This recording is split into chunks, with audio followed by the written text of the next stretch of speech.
Today is 7/1/21. Kirmi present sir. Kirmi बेटा इतने time से कहाँ चले गए थे आप? ये देखो आपकी लिस्ट देखो, 6 तारीख को नहीं, 5 तारीख को नहीं, 4 को नहीं, सदियों से नहीं आ रहे हो ऐसा लग रहा है मेरे। 21 तारीख से गायब हो गए। 21, 22, 23, 24, 25, 26, 27, 28, 2, 4, 5, 6, 7। हाँ, इतने सारे दिन कहाँ गायब हो गए थे बताओ?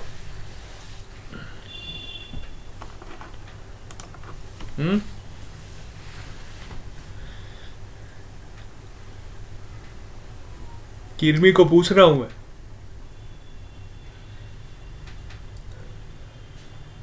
सर गांव में गई थी, वहां नेटवर्क नहीं आता है। पर कितना बढ़िया सा रीजन दे देते हो। गांव गए थे सर, नेटवर्क की बड़ी दिक्कत चल रही है, क्या करें। Angel present sir.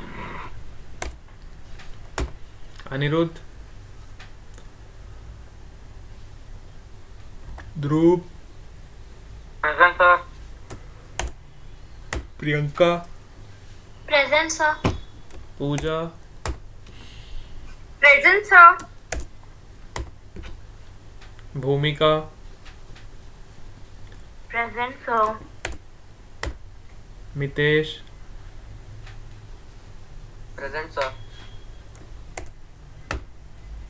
Sahil, present sir. Stephy. Present sir. Stephy कल आप क्लास के एंड में तो नहीं थे? हमने कल 2 बार अटेंडेंस ली थी। आप क्लास के एंड में कहाँ चले गए थे? साहिल भी नहीं था, स्टेफी भी नहीं थी, हैं? खाली अटेंडेंस देने आए थे कल आप? सर सेकंड क्लास में। नहीं बेटा, फर्स्ट क्लास में सर थी मैं। थी। लास्ट में मैंने अटेंडेंस ली थी, पता है? 11 बजे मैंने अटेंडेंस ली थी, उसमें आप दोनों का प्रेजेंट बोला ही नहीं आपने तो। ना स्टेफी ने बोला, ना साहिल ने बोला। नेटवर्क इश्यू आ गया होगा। नेटवर्क इशू आ गया था। चलो आज देखेंगे, आज नेटवर्क इशू आता है कि नहीं आता है। आज भी मैं 11 बजे अटेंडेंस लूंगा, ठीक है? ओम पटेल,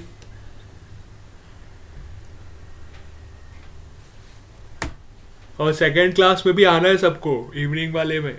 इवनिंग में यही कोर्स कंटिन्यू चल रहा है आपका। मैंने आपको कितनी बार बोला है, मॉर्निंग इवनिंग दोनों सेशन अटेंड करो। अभी 1 महीना अटेंड कर लो, ताकि हमारा कोर्स थोड़ा पेसअप हो जाएगा ना, कोर्स थोड़ा लाइन अप हो जाएगा। नहीं तो फिर ऐसे आगे और एक्सटेंड होते जाएगा। नहीं तो हम सोच रहे हैं हमें ज़्यादा से ज़्यादा रिवीजन का मौका मिल जाए, तो कोर्स कंप्लीट होगा तभी रिवीजन कर पाएंगे ना। ठीक है। Keshvi, present sir. Kripal, present sir. Darshanika, present sir.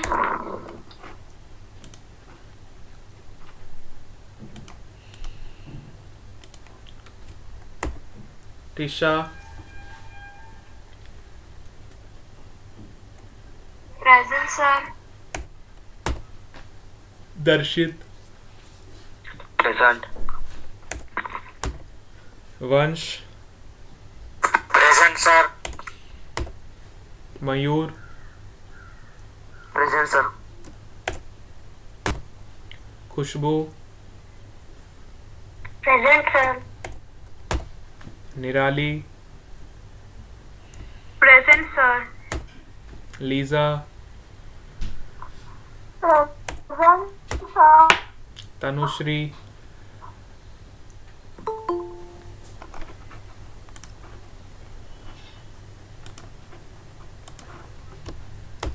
दीप, प्रेजेंट। प्रेजेंट। बेटा अच्छे से बोलना नहीं सीखा तू अभी तक? क्लास खत्म होने वाली और अपने को प्रेजेंट बोलना नहीं आया, कैसे बोलना चाहिए? फिर से बोल,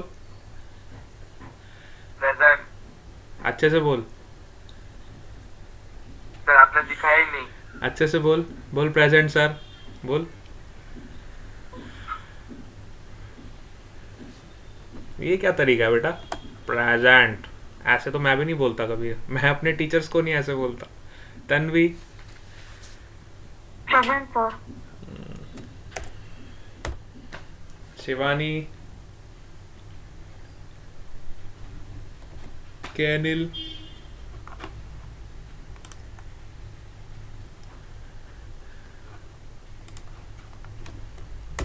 संजो, प्रेजेंट सर।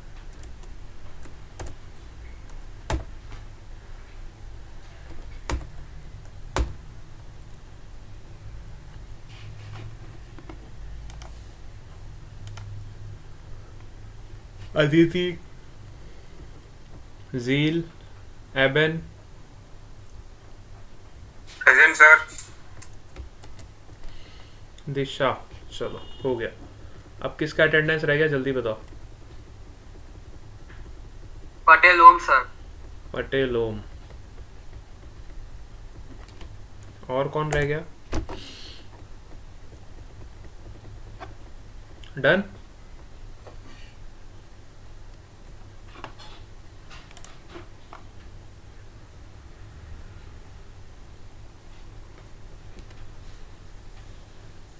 सर आप टॉपिक वाइज एनसीईआरटी के न्यूमेरिकल भी सॉल्व कराओ। एनसीईआरटी के न्यूमेरिकल आपने सॉल्व करे थे क्या बेटा? सॉल्व एग्जाम्पल आप लोग कर रहे हो घर पे कि नहीं कर रहे हो? या वो मैं भी वही सॉल्व कराऊं, मतलब वो भी मैं ही सॉल्व करवाऊं हैं?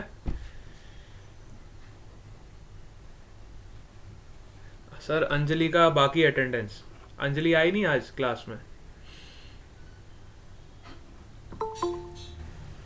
हम्म,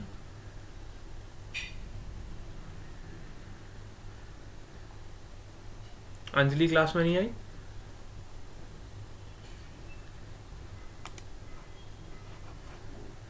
आई है तो अंजलि का बेटा माइक ऑन नहीं है, या फिर वो कमेंट नहीं लिख सकती कि सर मैं प्रेजेंट हूँ? मैंने नाम तो लिया था अंजलि का। अच्छा अंजलि का नाम ही नहीं है क्लास में। हाँ ये कुछ वीआईपी लोग होते हैं ना बेटा, इनका लिस्ट में नाम ही नहीं होता है। कुछ वीआईपी भी पढ़ते हैं ना हमारी क्लास में, ये कभी कभी आते हैं क्लास में कि भाई सब ठीक ठाक तो चल रहा है, क्लास बराबर चल रही है कि नहीं चल रही है। वीआईपी लोग ऐसे ही होते हैं ना, कभी कभी आते हैं क्लास में चेक करने के लिए। हाँ भाई बद्दू सरस चाले से कि नहीं चालतू, तो सरस चाले से चालो, पची हूँ चाली लो, फिर मैं जा रही हूँ। सब बढ़िया से चल रहा है, कोई दिक्कत नहीं है, चलने दो, क्या फर्क पड़ रहा है। अंजलि का प्रेजेंट भी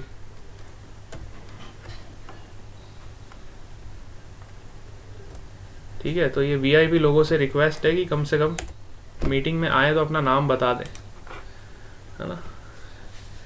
मीटिंग में आओ तो बेटा अपना नाम बता दिया करो कि हम आए हैं, सर हमारी भी कुछ अटेंडेंस लगा दो, है ना? चलो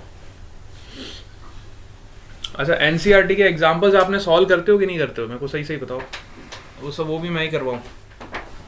एनसीईआरटी के तो कितने सिंपल एग्जाम्पल्स है, अगर मैंने आपको थ्योरी पढ़ाई रखी है तो आप एग्जाम्पल तो वहाँ से सॉल्व कर सकते हो। चलो खोलो एनसीईआरटी खोलो, देखो कौन से एग्जाम्पल्स आपने सॉल्व किए। ट्राई किया था आप लोगों ने? एनसीईआरटी ओपन करो, चलो कौन सा एग्जाम्पल में डाउट आता है बताओ मेरे को। कौन सा एग्जाम्पल करना है एनसीईआरटी का?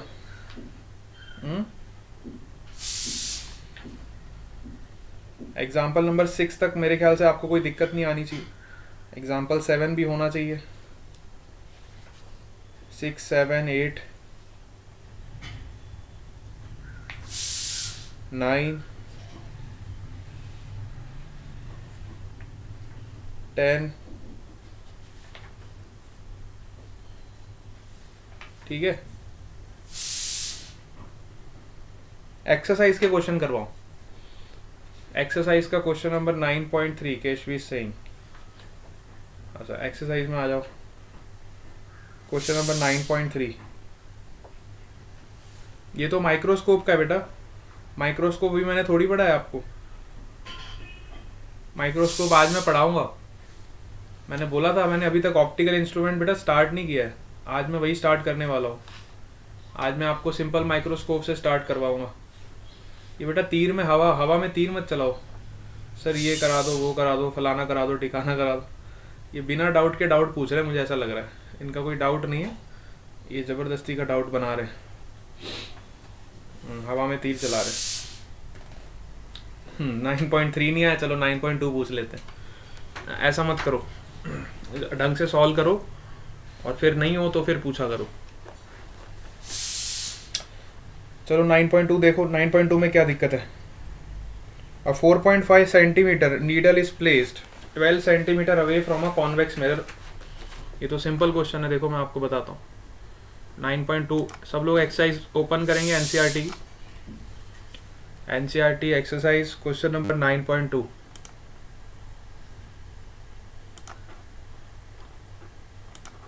इसमें क्या दिक्कत है, जल्दी से देखो, पहले क्वेश्चन रीड करो जल्दी से। एनसीईआरटी पूछ लिया डाउट तो मैं बता देता हूँ, कोई दिक्कत नहीं है, 5 मिनट लगेंगे। एक्सरसाइज का क्वेश्चन नंबर 9.2।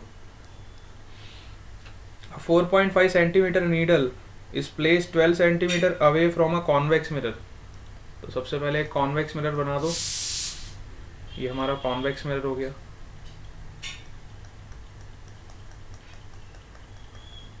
ठीक है, तो इस कॉन्वेक्स मिरर की हमारी प्रिंसिपल एक्सिस हो गई।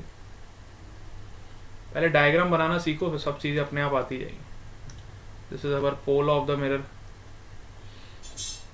ठीक है, अब 4.5 सेंटीमीटर नीडल है और 12 सेंटीमीटर दूर रखी है फ्रॉम द कॉन्वेक्स मिरर। ठीक है, तो यहाँ से 12 सेंटीमीटर पे दूर, 12 सेंटीमीटर की दूरी पे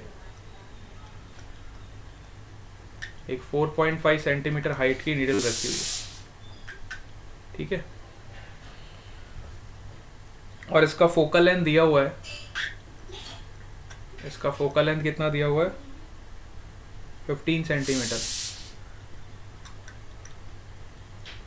ठीक है, तो कॉन्वेक्स लेंस का जो फोकल लेंथ है इधर लाई करेगा, फोकस पॉइंट इधर होगा, तो फोकल लेंथ आपको दे रखा है, ये फोकल लेंथ दे रखा है 15 सेंटीमीटर। ठीक है, give the location of image and the magnification, है ना। तो ये तो सिंपल था, इमेज का लोकेशन निकालना है, तो we will use mirror formula, 1/f is equal to 1/v plus 1/u। You will apply the mirror formula. अब बच्चे गलती कहाँ पे करते हैं, मिरर फॉर्मूला की जगह लेंस फॉर्मूला लगा देते हैं। एक तो गलती ये कर सकते हैं, या तो मिरर फॉर्मूला नहीं लगाएंगे, लेंस फॉर्मूला लगा देंगे, ये मिरर फॉर्मूला है। और दूसरी गलती ये कर सकते हैं, साइन कन्वेंशन अगर प्रॉपर नहीं ले रहे हैं तो आंसर नहीं आएगा। साइन कन्वेंशन प्रॉपर लो, इसको ओरिजिन मानो, लेफ्ट साइड के सभी डिस्टेंस आपके नेगेटिव, राइट साइड के सभी डिस्टेंस आपके पॉजिटिव। तो यहाँ से आपका आंसर आ जाएगा, यहाँ से आपको v की वैल्यू पता चल जाएगी। मैग्निफिकेशन क्या होता है, magnification is defined as -v/u which is equal to height of image upon height of object। Simply यहाँ से आपको मैग्निफिकेशन भी पता चल जाए। मेरी बात समझ आ रही है, सिंपल सा सवाल था ये तो बेटा। यहाँ पे आपको सिर्फ मिरर फॉर्मूला लगाना था, मैग्निफिकेशन वाले में क्या नहीं समझ आया। मैग्निफिकेशन का इक्वेशन लगाओ, -v/u which is equal to height of image upon height of object। ठीक है, describe what happens as a needle is moved farther from the mirror. अब इसमें एक क्वेश्चन और दिया हुआ है, अगर नीडल को और दूर ले जाएंगे हम, है ना, नीडल को और दूर लेके जाएंगे तो क्या होगा। तो आपको फिर से वो नीडल को मान लो 12 सेंटीमीटर से और दूर ले जा रहे हो, है ना, नीडल को 12 सेंटीमीटर से और दूर ले जा रहे हो। सपोज करो आप नीडल को ले गए 20 सेंटीमीटर पे। ठीक है, आप नीडल को ले गए 20 सेंटीमीटर पे, तो 20 सेंटीमीटर पे सपोज करो आप ले गए, तो अब इस 20 सेंटीमीटर के लिए आपकी v की वैल्यू पे क्या चेंज आएगा, है ना। आपको जो नया v मिलेगा, क्या वो इससे बड़ा होगा या इससे छोटा होगा, और मैग्निफिकेशन क्या आएगा वो भी आप कंपेयर करोगे। ठीक है, तो आपको चेक करने के लिए बोला गया है कि अगर आप इस नीडल का डिस्टेंस मिरर से और ज़्यादा इंक्रीज कर दोगे तो उसका इफेक्ट इमेज की पोजीशन पे क्या पड़ेगा और उसका इफेक्ट मैग्निफिकेशन पे क्या पड़ेगा, क्या मैग्निफिकेशन ज़्यादा होगा कि कम होगा, वो आपको फाइंड आउट करना है। ठीक है, तो पहला केस आप 12 सेंटीमीटर मान के करो जैसा क्वेश्चन में दिया है। दूसरे केस में आपको बोला है कि 12 सेंटीमीटर से डिस्टेंस दूर कर दिया, मतलब आप 20 सेंटीमीटर एज्यूम कर लो, 25 सेंटीमीटर एज्यूम कर लो, कोई भी एक डिस्टेंस एज्यूम करके वैल्यू फाइंड आउट करो v और m की, और फिर दोनों को कंपेयर करो। तो फिर आपको क्या पता चला कि डिस्टेंस क्या हो गया, मतलब इमेज का पोजीशन बढ़ गया कि कम हो गया, मैग्निफिकेशन में इंक्रीमेंट हो गया कि डिक्रीमेंट हो गया, क्या हो गया। बात समझ आ रही है। और उसके बाद आप इसका रे डायग्राम भी बनाओ। मेरे हिसाब से तो आपको रे डायग्राम भी बनाना चाहिए। रेस को पास कराओ, है ना, जो पैरेलल रे होगी वो यहाँ से डाइवर्ज हो जाएगी और फोकस से पास होती हुई दिखाई देगी, है ना। तो इस तरह से आप इसकी इमेज भी बनाओगे। जो पोल से पास होगी वो पोल से पास होती हुई दिखाई देगी। ठीक है, तो दोनों जहाँ इंटरसेक्ट करेगी वहाँ पे आपकी कुछ v की वैल्यू आएगी। ठीक है, दोनों जहाँ इंटरसेक्ट करेगी यहाँ पे आपको कुछ इमेज आपकी बनेगी। जो भी आपकी इमेज बनेगी आप यहाँ से पहले v की वैल्यू फाइंड करो कितना आ रहा है, फिर उसकी वैल्यू यहाँ पे सब्सटीट्यूट करो। बात समझ आ रही है। उसके बाद आप रे डायग्राम बनाओ। पहले सारा मिसिंग डेटा फाइंड आउट कर लो और उसके बाद रे डायग्राम बनाओ। ठीक है, समझ आ गया। हाँ चलो, बहुत बढ़िया। अब आज मैं आपको ऑप्टिकल इंस्ट्रूमेंट ही स्टार्ट करवाने वाला हूँ। जैसा कि मैंने आपको बोला था, आज हम ऑप्टिकल इंस्ट्रूमेंट स्टार्ट कर रहे हैं, और जिसमें सबसे पहला ऑप्टिकल इंस्ट्रूमेंट आपका होता है सिंपल माइक्रोस्कोप। यस, अगर आप सिंपल माइक्रोस्कोप को समझ गए तो फिर आपको कंपाउंड माइक्रोस्कोप भी समझ आ जाएगा। लेकिन सिंपल माइक्रोस्कोप का कंसेप्ट समझने से पहले हम ये समझेंगे कि ह्यूमन आई, हमें सिंपल माइक्रोस्कोप की क्यों ज़रूरत है ना। उसको समझने के लिए हमें ह्यूमन आई को पहले समझना पड़ेगा। तो कुछ पार्ट मैं ह्यूमन आई का पहले एक्सप्लेन करूँगा, फिर मैं सिंपल माइक्रोस्कोप बताऊँगा आपको, फिर कंपाउंड माइक्रोस्कोप करेंगे, और फिर हम टेलीस्कोप करेंगे, बाकी के इंस्ट्रूमेंट्स पढ़ेंगे। ठीक है, तो ये सारे इंस्ट्रूमेंट्स आपको सीक्वेंस में समझ आ जाएंगे। सबसे पहले आप ह्यूमन आई को समझोगे, ह्यूमन आई क्या होती है और ह्यूमन आई पे इमेज का फॉर्मेशन किस तरीके से होता है। खाली इतना सा पार्ट समझ लो तो आपको सिंपल माइक्रोस्कोप का कंसेप्ट समझ आ जाएगा कि हम सिंपल माइक्रोस्कोप क्यों यूज़ करते हैं। ये जानना बहुत ज़रूरी है। यस, तो ह्यूमन की जो आई होती है बेटा, ठीक है, ह्यूमन आई के सामने हम सबको पता है कि आपका जो इमेज फॉर्मेशन होता है, जैसे सपोज करो ये ह्यूमन आई है ना। अब ह्यूमन आई में जो इमेज का फॉर्मेशन होता है, ठीक है, इमेज का फॉर्मेशन आपका यहाँ रेटिना पे होता है, हम सबको पता है। ये आपका रेटिना वाला पार्ट होता है, ठीक है, जहाँ पे आपकी इमेज फॉर्म होती है। सपोज करो हमारा ऑब्जेक्ट यहाँ पे कहीं पड़ा है, सपोज करो हमारा ऑब्जेक्ट ऐसे यहाँ पे कहीं लाई कर रहा है, ठीक है, और ऑब्जेक्ट की हाइट है h। ऑब्जेक्ट की हाइट कितनी है h, और उसको हमने रखा है d डिस्टेंस पे। ह्यूमन आई से कितने डिस्टेंस पे रखा हुआ है, d डिस्टेंस पे। d डिस्टेंस पे हमने h हाइट का एक ऑब्जेक्ट रखा है, और इसकी रेटिना पे इमेज बेटा इस तरह से फॉर्म होगी। देखो ये जो रे है, ये रे यहाँ पे जैसे ही पास होगी आंखों से, तो ये वाला आपका जो पोर्शन होगा रेटिना पे, ये आपकी इमेज कहलाएगी। ठीक है, ये वाला पोर्शन जो आपका होगा ये आपकी क्या कहलाएगी, इमेज कहलाएगी। यस, अब सपोज करो ये एंगल आपका थीटा है, तो ये भी एंगल आपका थीटा होगा, वर्टिकली ऑपोजिट एंगल। अब एक बात अगर आप ध्यान से देखो कि रेटिना पे जो इमेज फॉर्म होती है किसी भी ऑब्जेक्ट की, वो d के साथ वेरी करेगी। मतलब ये जो डिस्टेंस है, ऑब्जेक्ट हमने कितने डिस्टेंस पे रखा है आइज से, उसके साथ वेरी करेगी। जैसे ही आप d की वैल्यू बढ़ाते जाओगे, जैसे आप d की वैल्यू इंक्रीज करते जाओगे, तो हमारा थीटा का वैल्यू बेटा कम होते जाएगा। थीटा का वैल्यू क्या होते जाएगा, कम होते जाएगा। अभी हम इसको शो करके बताते हैं आपको, ऐसे यकीन नहीं होगा आपको। चलो मैं एक दूसरी आंख बना रहा हूँ, बड़े ध्यान से देखना। ये पहली आंख है और ये दूसरी आंख है। अब अब मैं दूसरी आँख यहाँ पे बना रहा हूँ। अब इस आँख के लिए डी डिस्टेंस में बहुत ज़्यादा कर दूँगा, ठीक है। इन आँखों के लिए आपका जो डिस्टेंस है बहुत ज़्यादा हो जाएगा, देखना। इन आँखों की मस्ती में देखो, सपोज करो मैंने यहाँ पे रख दिया ऑब्जेक्ट, इतना दूर, इन आँखों से बहुत दूर चला गया ऑब्जेक्ट आपका। हाइट सेम है लेकिन आपका डिस्टेंस मैंने इंक्रीज कर दिया, डिस्टेंस मैंने बहुत ज़्यादा इंक्रीज कर दिया, सपोज करो डी डैश कर दिया। तो अब देखोगे इसकी इमेज कहाँ पे बनेगी। ये आपका रेटिना है, रेटिना पे इमेज फॉर्म होगी, तो यहाँ से जो रे पास होगी ऐसे कहीं पास होगी, ठीक है।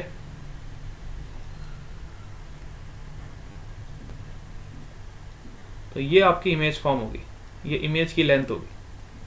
तो देखो इमेज आपकी छोटी हो गई, जैसे ही आपका थीटा भी छोटा हो गया, थीटा भी आपका छोटा हो गया ना, थीटा डैश हो गया, तो ये भी थीटा डैश हो गया।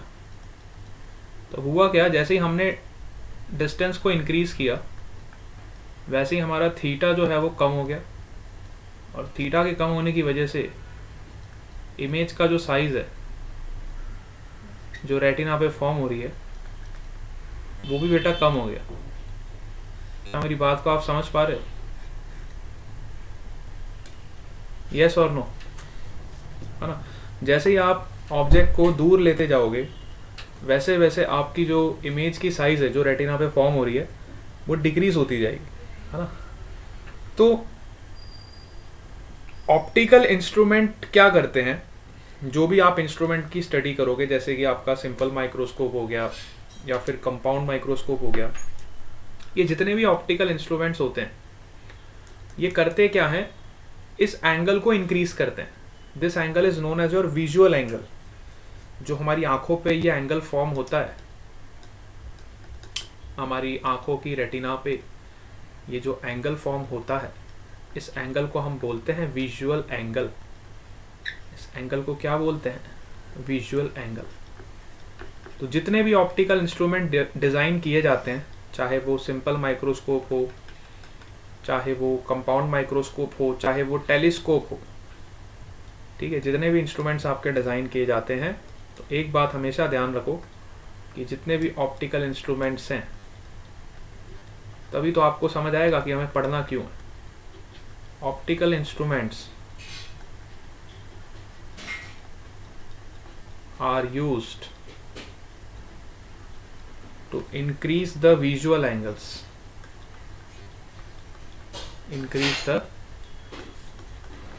visual angles। विजुअल एंगल जितना बड़ा होगा उतनी बड़ी इमेज बनेगी और उतना क्लियरली हमें वो ऑब्जेक्ट दिखाई देगा, है ना। विजुअल एंगल इंक्रीज क्यों करना है? For improving the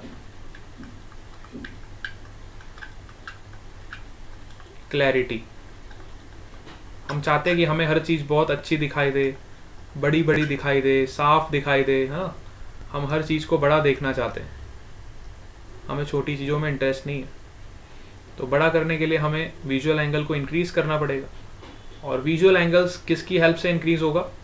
optical instruments की हेल्प से इंक्रीज़ होगा। विजुअल एंगल को कौन इंक्रीज़ करेगा?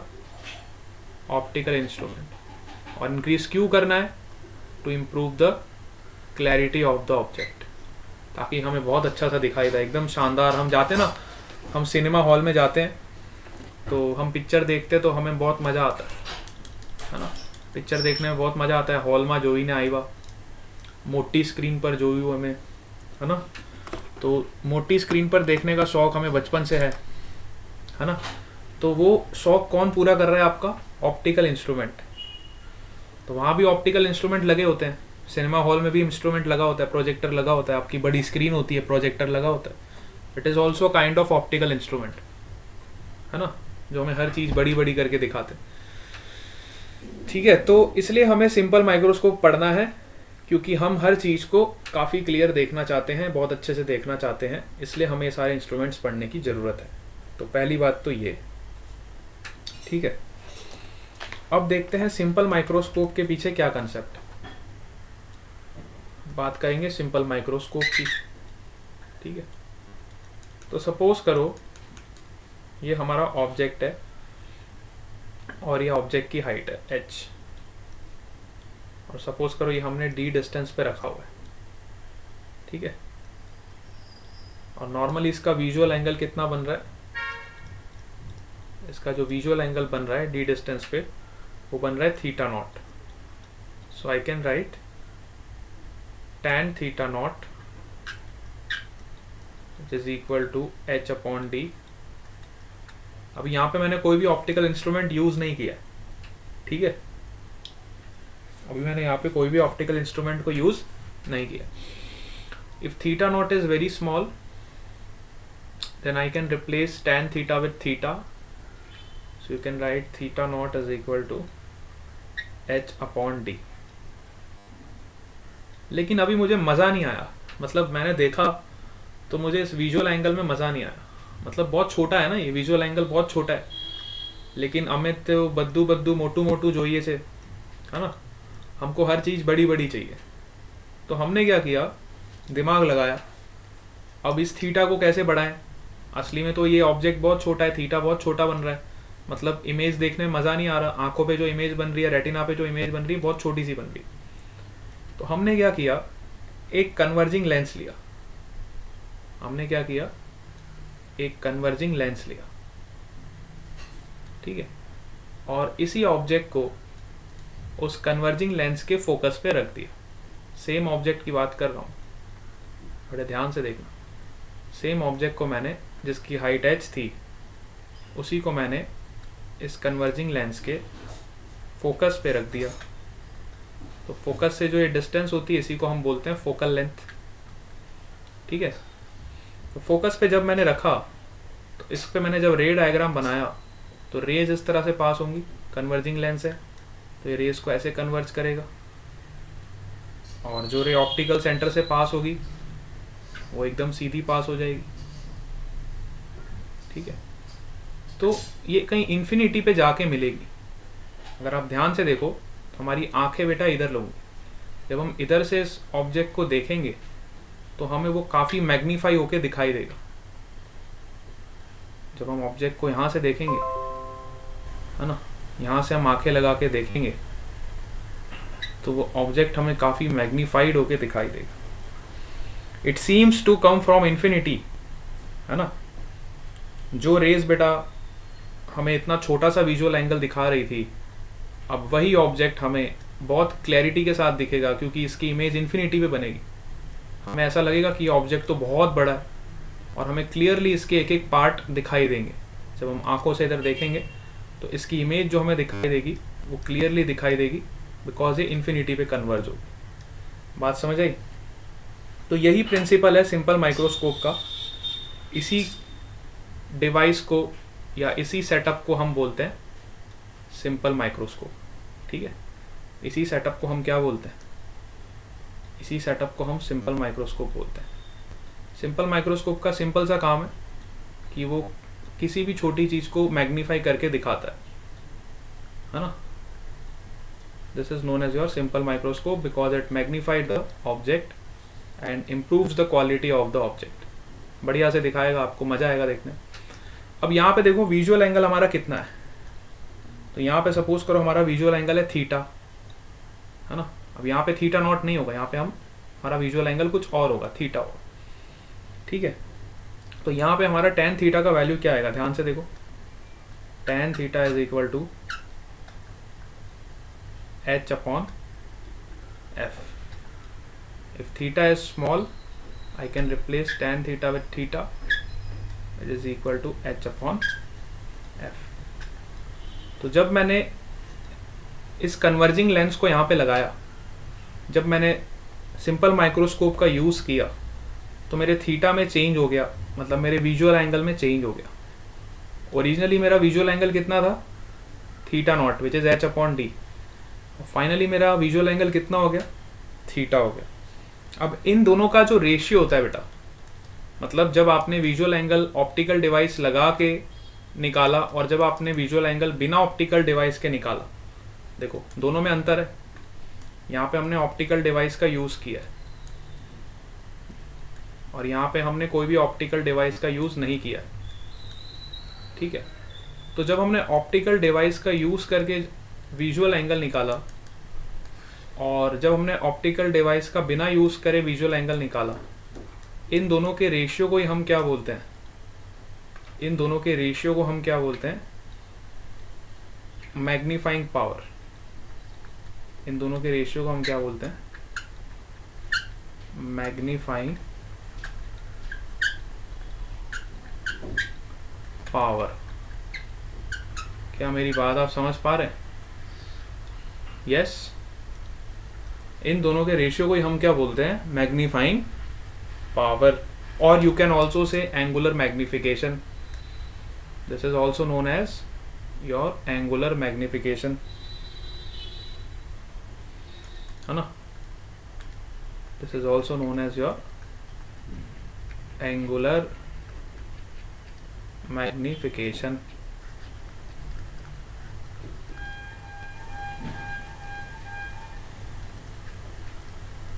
ठीक है। अब इन दोनों में अंतर क्या है? देखो, ये जो थीटा था हमारा, ये वो एंगल था जब हमने माइक्रोस्कोप का यूज किया, और you can say when optical device is used, when optical device is used, और you can say microscope is used in presence of microscope, simple microscope. And this is that angle when your microscope is not used, when you have seen the object with your naked eyes, when you have seen the object with your naked eyes. जब आपने अपनी आंखों से देखा तो ये angle बन रहा था, जब माइक्रोस्कोप लगा के देखा, माइक्रोस्कोप का मतलब ये कन्वर्जिंग लेंस, ये जो कन्वर्जिंग लेंस आपने लगाया है इसी को हम सिंपल माइक्रोस्कोप बोलते हैं। कन्वर्जिंग लेंस का ही दूसरा नाम है सिंपल माइक्रोस्कोप। तो जब आपने इस लेंस को लगा के देखा तो हमारा थीटा चेंज हो गया, विजुअल एंगल में चेंज आया, और इन दोनों के रेशियो को ही हम बोलते हैं मैग्नीफाइंग पावर। मैग्नीफाइंग पावर हमें ये बताता है कि अगर हम अपनी नेकेड आइज से किसी ऑब्जेक्ट को देखते और जब हम माइक्रोस्कोप लगा के ऑब्जेक्ट को देखते तो उसमें कितना क्वालिटी में इम्प्रूवमेंट होता है। मैग्नीफाइंग पावर हमें यही बताता है ना कि उस ऑब्जेक्ट की जो इमेज फॉर्म हो रही है उसकी क्वालिटी में कितना इम्प्रूवमेंट हो रहा है। तो आप इसको डिवाइड करके देखो, theta upon theta naught, theta की वैल्यू क्या थी? H upon F. Theta naught की वैल्यू क्या है? H upon D. तो यहाँ से आपको मिल जाएगा डी अपॉन एफ। यस और नो?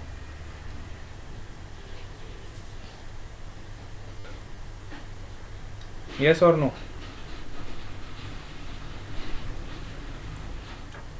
सो ये आपको तब मिलेगा जब आपका एडजस्टमेंट नॉर्मल होगा। This adjustment is known as your normal adjustment. इसी को हम क्या बोलते हैं? Normal adjustment. नॉर्मल एडजस्टमेंट में होता क्या है, हमारा जो ऑब्जेक्ट होता है वो फोकस पे रखा गया होता है।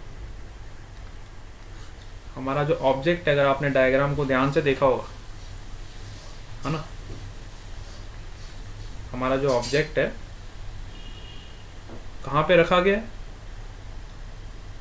Exact at the focus. Object को देखो, मैंने फोकस पे रखा है।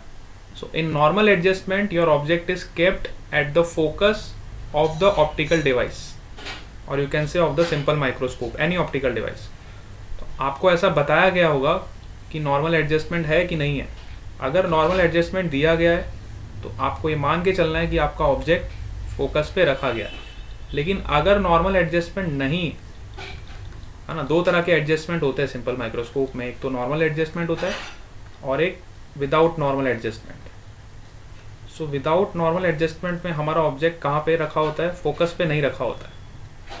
ठीक है, तो उसकी भी बात कर लेते हैं। विदाउट नॉर्मल एडजस्टमेंट, क्या आप मेरी बात को समझ पा रहे हो? क्या मेरी बातें आपको समझ आ रही हैं? या हवा में तीर तो नहीं चल रहा? चलो बहुत बढ़िया। अगर समझ पा रहे हो तो यहीं से आपका कंसेप्ट का बिल्डिंग होगा। अगर आपको एक ऑप्टिकल इंस्ट्रूमेंट समझ आ गया तो आगे आपको सीक्वेंस में सब समझ आ जाएगा। ठीक है, एक अगर आपको बढ़िया से समझ आ गया तो कंपाउंड माइक्रोस्कोप, टेलीस्कोप, सबके प्रिंसिपल आप समझ जाओगे। तो इधर आ जाओ।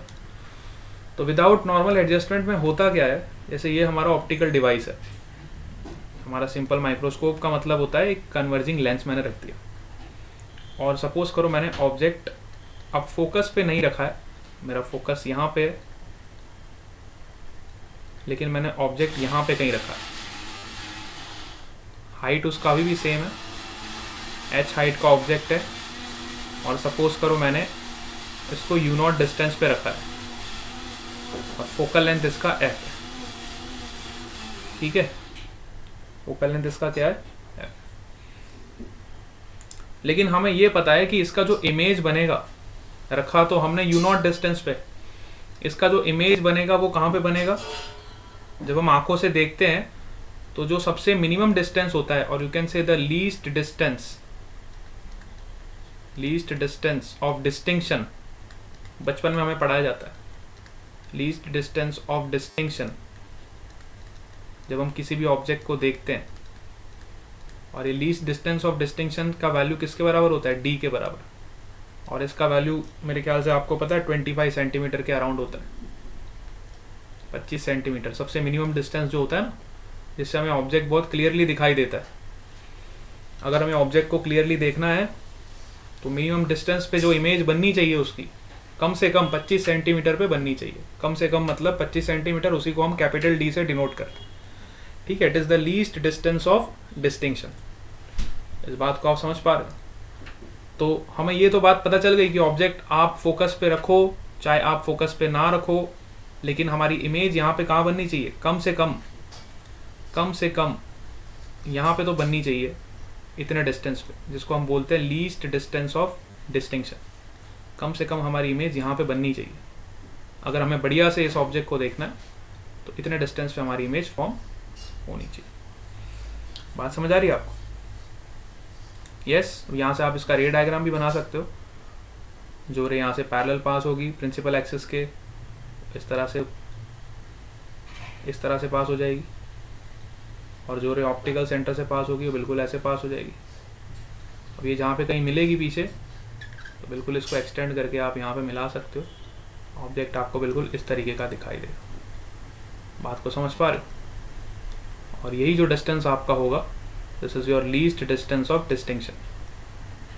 ठीक है, अब यहाँ पे हमने लेंस रखा है बेटा, है ना, यहाँ पे हमारा, क्योंकि विदाउट नॉर्मल एडजस्टमेंट की हम बात कर रहे हैं, और विदाउट नॉर्मल एडजस्टमेंट में हमारा ऑब्जेक्ट फोकस पे नहीं रखा गया है, हमारा ऑब्जेक्ट जो है बेटा किसी डिस्टेंस u0 पे रखा गया है। तो यहाँ पे हम लेंस फार्मूला लगाएंगे।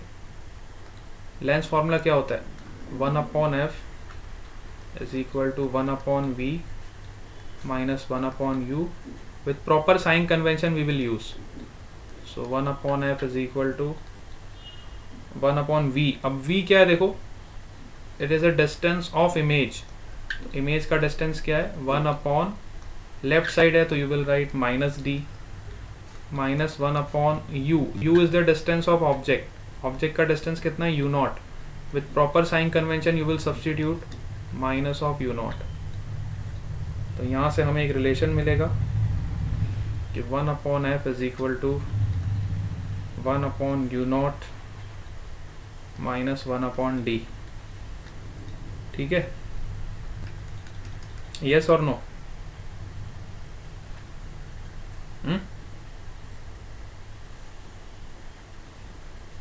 ठीक है, तो इस केस में जो आपका बेटा विजुअल एंगल होगा, देखो बड़े ध्यान से, ये हमारा विजुअल एंगल होगा।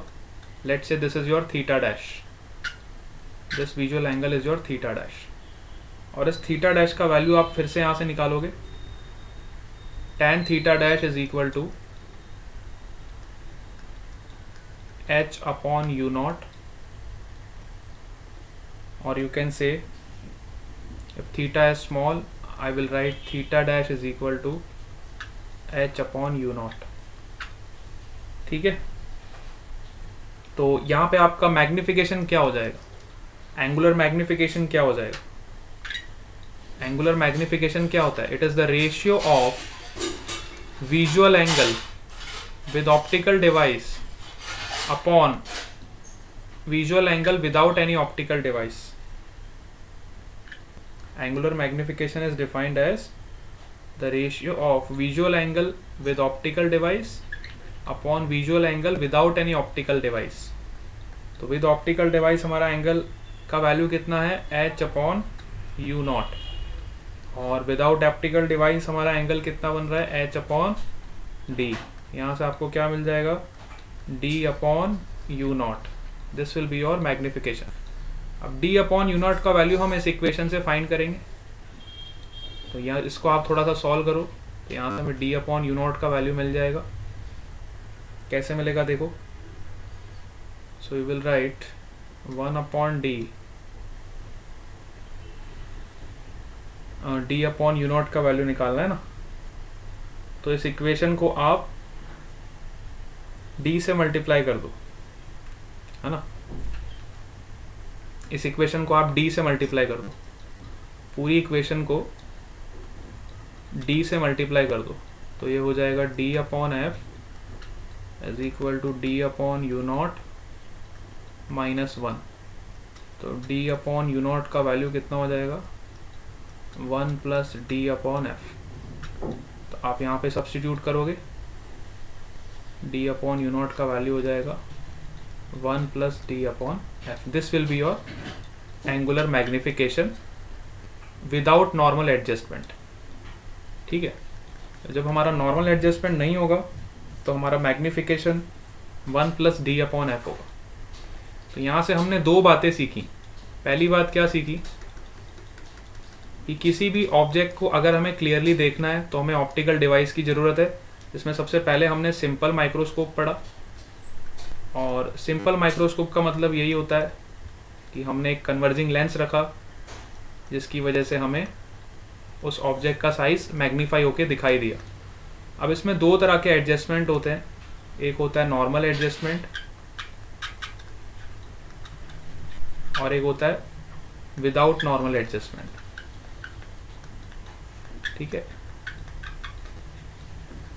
अगर आपको कुछ नहीं दिया है, क्वेश्चन में कुछ भी मेंशन नहीं किया है, तो आप नॉर्मल एडजस्टमेंट मान के चलोगे तो हमारा मैग्निफिकेशन क्या हो जाएगा, d बाई एफ. अगर आपको क्वेश्चन में बोला गया है कि it is used without any normal adjustment, तो हमारा मैग्निफिकेशन कितना हो जाएगा, 1 प्लस डी बाई एफ. दोनों इक्वेशंस को अगर आप ध्यान से देखो तो दोनों इक्वेशंस में हमारा जो मैग्निफिकेशन है, और यू कैन से द एंगुलर मैग्निफिकेशन, है ना, this is the angular magnification, this is not linear magnification, है ना, क्योंकि हमने थीटा को डिवाइड करके निकाला है. तो थीटा आपका एंगल है, तो this magnification is angular magnification. तो दोनों केसेस में जो आपका एंगुलर मैग्निफिकेशन है ये डिपेंड कर रहा है फोकल लेंथ पे, क्योंकि d तो आपका कांस्टेंट होता है. d is the least distance of distinct vision, तो वो तो आपका फिक्स होता है. तो आपका चेंज क्या होगा, फोकल लेंथ, है ना. तो जितना छोटा आपका फोकल लेंथ होगा उतना ज़्यादा आपका मैग्निफिकेशन होगा. क्या इस बात को आप समझ पा रहे हो. जितना छोटा हमारा फोकल लेंथ होगा उतना ज़्यादा हमें मैग्नीफाइड होके वो ऑब्जेक्ट दिखाई देगा. क्या ये बात आपको समझ आ रही है. जितना छोटा फोकल लेंथ होगा उतना ज़्यादा मैग्नीफाइड होके आपको वो ऑब्जेक्ट दिखाई देगा. लेकिन हम फोकल लेंथ को बहुत छोटा नहीं कर सकते, क्योंकि बहुत छोटा जब फोकल लेंथ को हम कर देंगे तो उसमें कुछ डिफेक्ट्स आने लग जाते हैं. जो इमेज आपकी फॉर्म होती है उसमें कुछ डिफेक्ट्स आने लग जाते हैं. अगर हम एक लिमिट से बाहर फोकल लेंथ को बहुत ज़्यादा डिक्रीज कर देते हैं, है ना, if we decrease the focal length too much. ठीक है. इसमें एक पॉइंट आपको नोट करना है. अगर आप फोकल लेंथ को बहुत ज़्यादा डिक्रीज कर देते हैं तो उसके अंदर डिफेक्ट आने लग जाते हैं, इमेज की क्वालिटी में डिफेक्ट आने लग जाते हैं. उसी को हम बोलते हैं एब्रेशन. इस डिफेक्ट को हम क्या बोलते हैं, एब्रेशन. ठीक है.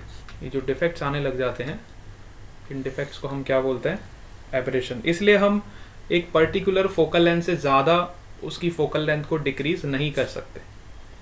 किसी पर्टिकुलर फोकल लेंथ से ज़्यादा हम उसकी फोकल लेंथ को डिक्रीज नहीं कर सकते. मेरे ख्याल से आपको ये समझ आ गया होगा.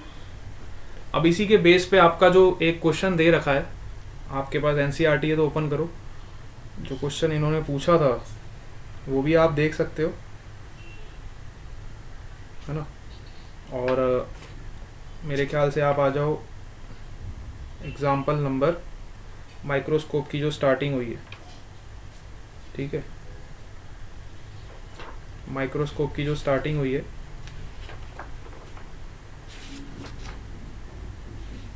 एग्जाम्पल सॉल्व एग्जाम्पल तो इसमें मेरे ख्याल से नहीं दिया आपके एनसीईआरटी में। एक्सरसाइज में एक आध प्रॉब्लम होगा जो माइक्रोस्कोप पे दिया हुआ है, सिंपल माइक्रोस्कोप पे, ठीक है। सिंपल पे नहीं होगा तो कंपाउंड पे होगा। कंपाउंड में आपको अभी पढ़ाऊंगा, सिंपल वाला तो आपको मेरे ख्याल से समझ आ गया, है ना। सिंपल माइक्रोस्कोप अगर समझ आ गया तो कंपाउंड बहुत इजीली समझ आ जाएगा, क्योंकि हमें माइक्रोस्कोप का बेसिक पता लग गया कि हमें माइक्रोस्कोप क्यों यूज़ करना है, ठीक है। माइक्रोस्कोप क्यों यूज़ करना है हमें ये पता चल गया, ठीक है। ज़्यादातर क्वेश्चंस जो आपके दे रखे हैं ना एनसीईआरटी में, कंपाउंड माइक्रोस्कोप पे दे रखे हैं। एक्सरसाइज में जो क्वेश्चंस हैं वो कंपाउंड माइक्रोस्कोप पे ज़्यादातर पूछे हैं, बस इसके बाद मैं आपको वही पढ़ाऊंगा, कंपाउंड माइक्रोस्कोप। चलो एक बार आपकी अटेंडेंस ले लेते हैं ताकि मुझे पता चल जाए कितने बच्चे गायब हो गए, है ना। एक अटेंडेंस आपकी हो जाए, फिर कंपाउंड माइक्रोस्कोप शुरू करेंगे।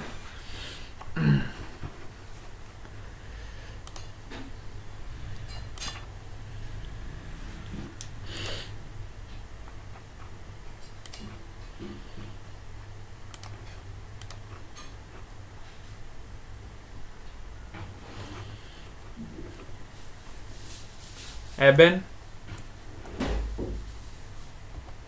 Anjali, Present, sir.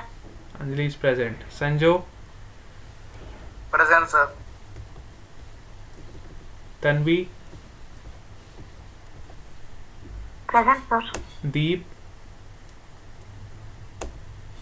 तनुश्री, अच्छा दीप नहीं है, Deep present. Deep is present. Lisa,